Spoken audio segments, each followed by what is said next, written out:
Estábamos en nuestro programa, una familia totalmente destruida y con los ojos puestos en el resultado de la justicia en cuanto a quienes mataron a la criatura. Así es, estamos aguardando, Eduardo, la sentencia, el veredicto que se va a dar a conocer el día 2 de febrero, justamente en el Tribunal de Santa Rosa, en relación a si las dos imputadas, la madre de la niña y la pareja de la niña, son culpables o son inocentes. Y luego, 15 días más tarde, se va a conocer la pena. La Fiscalía y la querella, obviamente, están pidiendo perpetua para estas dos acusadas que podrían pasar 35 años en prisión si se confirma la pena de prisión perpetua, si son condenadas a esta pena. Obviamente, hay que contar algo que es muy importante, porque esto se relaciona también con lo que hoy pasa con Milena. O sea, como Lucio Dupuy, hay tantos casos que uno por ahí ve y deja pasar. Y hay algo importante, porque 1 de cada 2 niños sufre violencia en algún momento, y por ahí muchas veces pasa desapercibida, por ahí no se denuncia en el momento que hay que denunciar, o por ahí las alertas no llegan a, digamos, lo suficiente como para que justamente se trate el tema, ¿no? Claro, claro. Le doy la bienvenida a Paula Baxter, ¿no? Directora ejecutiva de la Fundación Red por la Infancia. ¿Qué tal, Paula? ¿Cómo estás? Muy bien. ¿Por qué no funcionan los mecanismos? ¿Por qué no, por ejemplo, cuando Lucio Dupuy estaba con el padre, con la familia del padre, ¿no? Y el abuelo, una jueza decidió darle nuevamente la tenencia a una mamá que lo había abandonado durante 2 años. ¿Qué pasó ahí? ¿Por qué hay un agujero ahí? ¿Por qué eso no funciona? Bueno, ojalá fuera un solo agujero, un solo problema, o se tratara simplemente de un accionar defectuoso o cuestionable de una magistrada, pero la verdad es lo que no funciona es el sistema en sí. El problema está mal enfocado, digamos, ¿no? 1 de cada 2 niños es víctima de algún tipo de violencia. Esos son casi 7 millones de chicos. Cuando tenemos una idea de esta magnitud, primero nos damos cuenta que no hablamos lo suficiente de algo que se viene agravando desde la pandemia. La pandemia vino a recrudecer no solamente la cantidad de chicos víctimas de violencia, sino las formas de violencia. Entonces, primero no hablamos de lo que tenemos que hablar, no hablamos en la misma medida que sucede. La segunda es que también es muy difícil que detectemos lo que ignoramos. Yo te pregunto, a cualquier ciudadano que nos está escuchando, ¿conocen cuáles son los síntomas de un abuso sexual? ¿Saben cómo detectar la violencia? Entonces es muy difícil poder detectar lo que se ignora.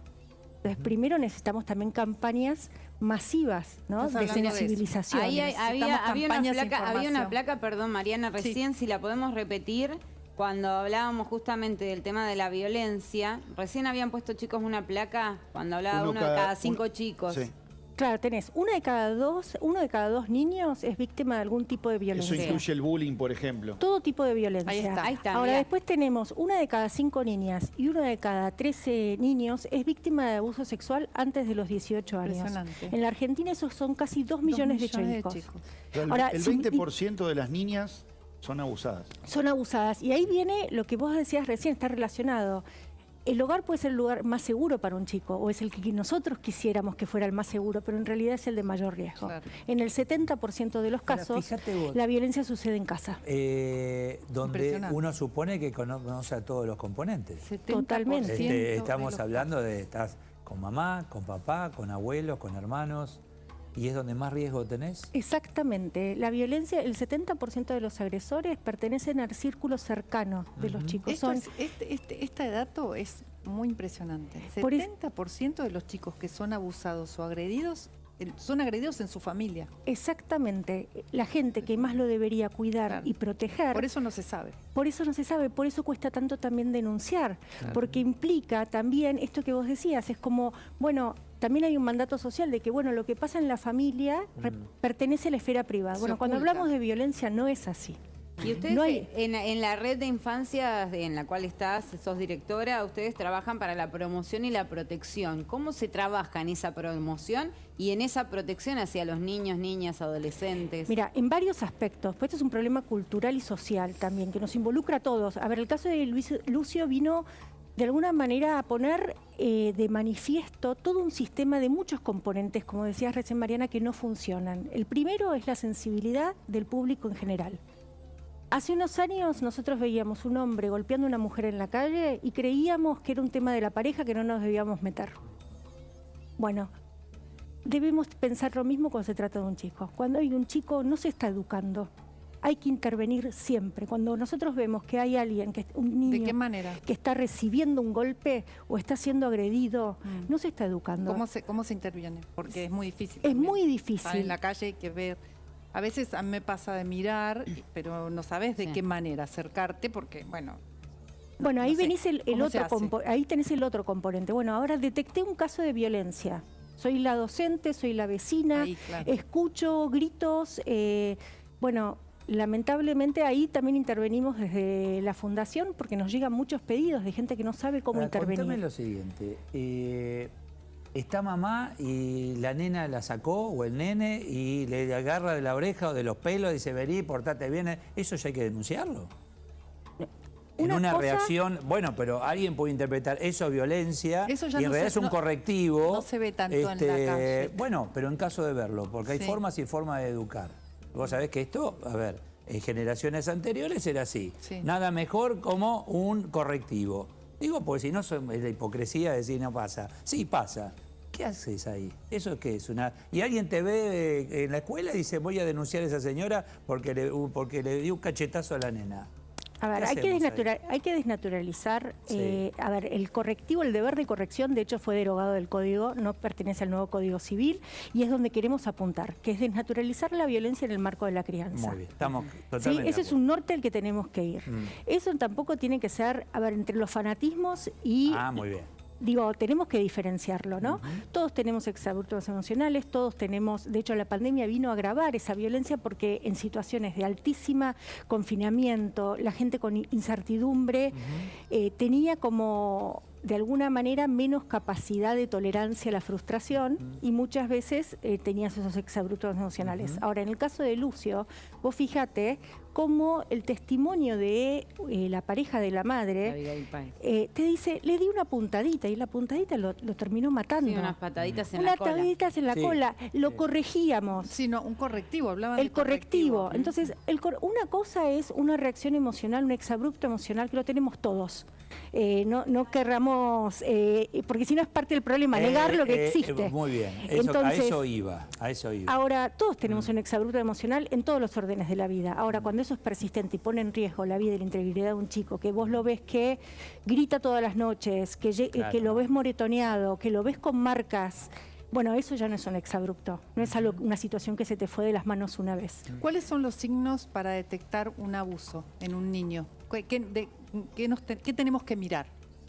Hay distintos tipos de abusos, hay distintos tipos de violencia y todos tienen tipos específicos e inespecíficos. También ahí los invito, si quieren, a meterse en la página y descargarse un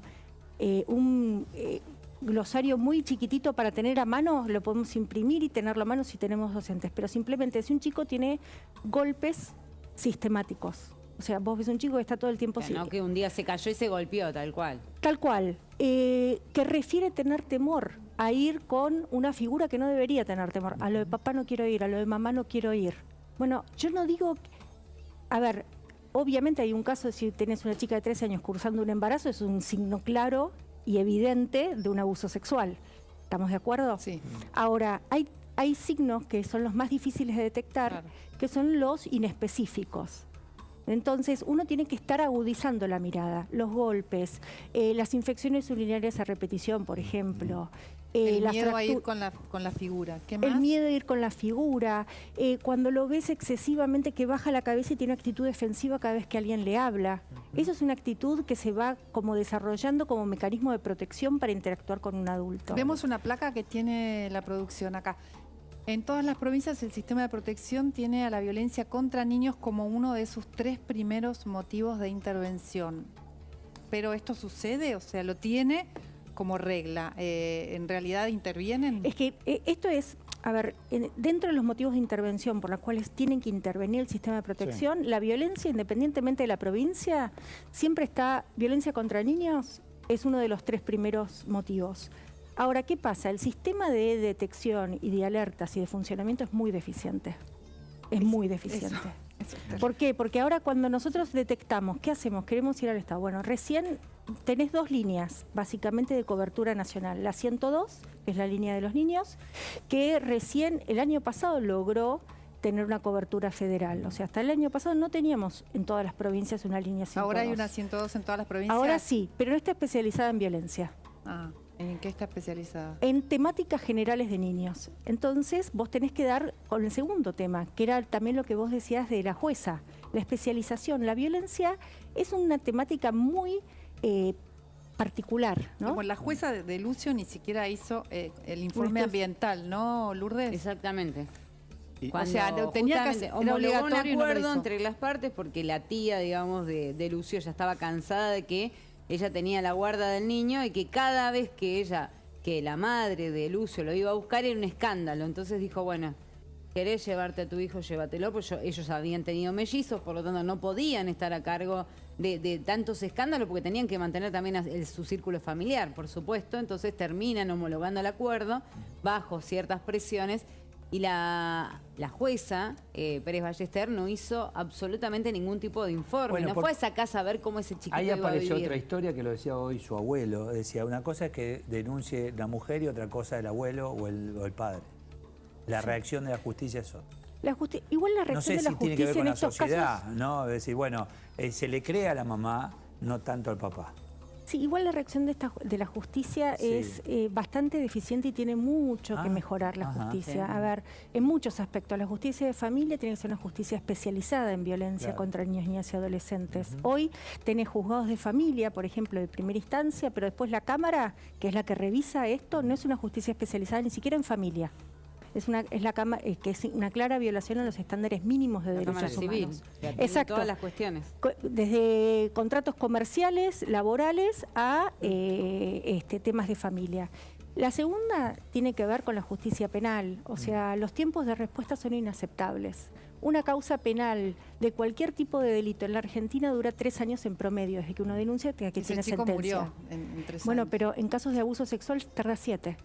Entonces, Mariana, el chico crece con su vida atravesada por un proceso que no les da respuesta si no lo protege. Eso es algo que no puede seguir ocurriendo. Entonces, es necesario que nosotros podamos hablar de esto. Y ni hablar en las localidades donde hay juzgados de paz. Porque ese juez atiende todas las cuestiones habidas por haber, entonces los tiempos todavía son más laxos. Exactamente, y también hay algo que tenemos que nosotros empezar, que está relacionado con lo que decías, es empezar a revisar estos mandatos, ¿no? El interés superior del niño, es verdad, es estar con sus padres, en contacto con sus padres, pero cuando sus padres no le proporcionan ningún daño, no son un riesgo para su... Ante todo, él tiene derecho a vivir una vida libre de violencias.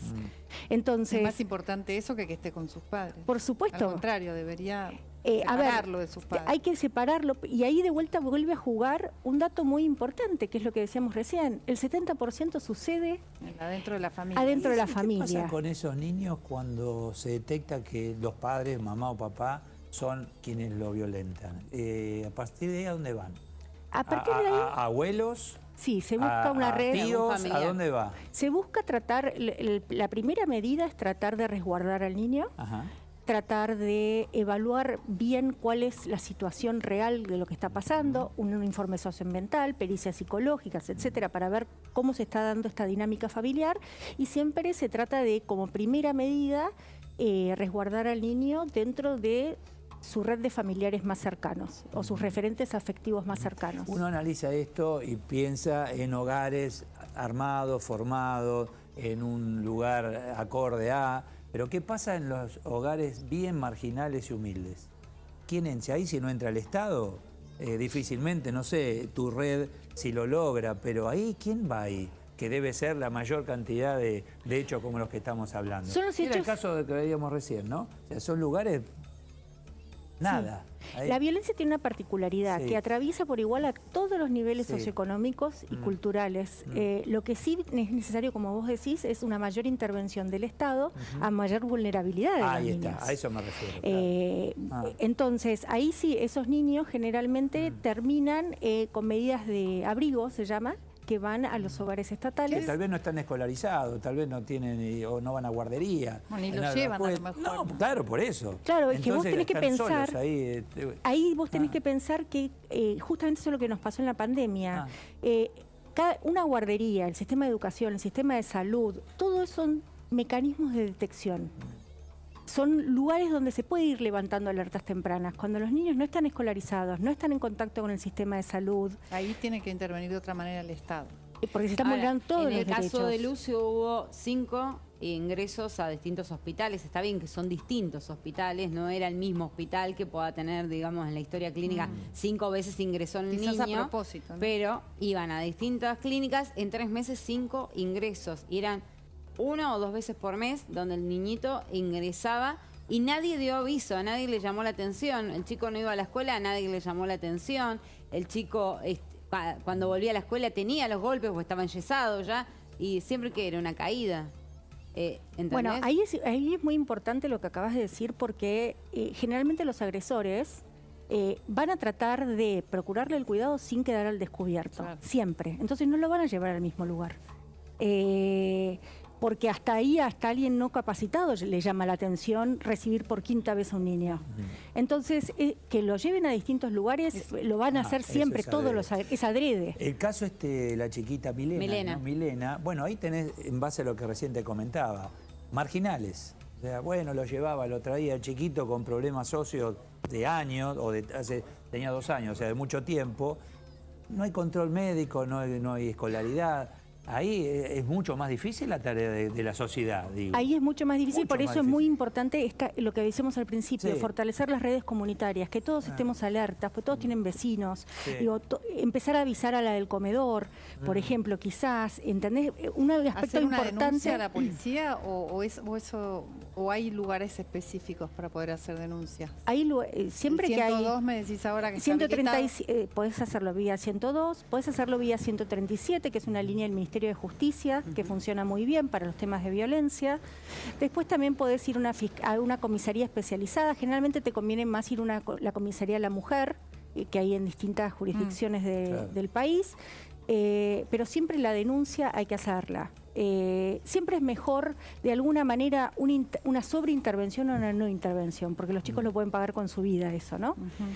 Hay 3 aspectos fundamentales que vienen a traer y a querer cambiar con la ley Lucio.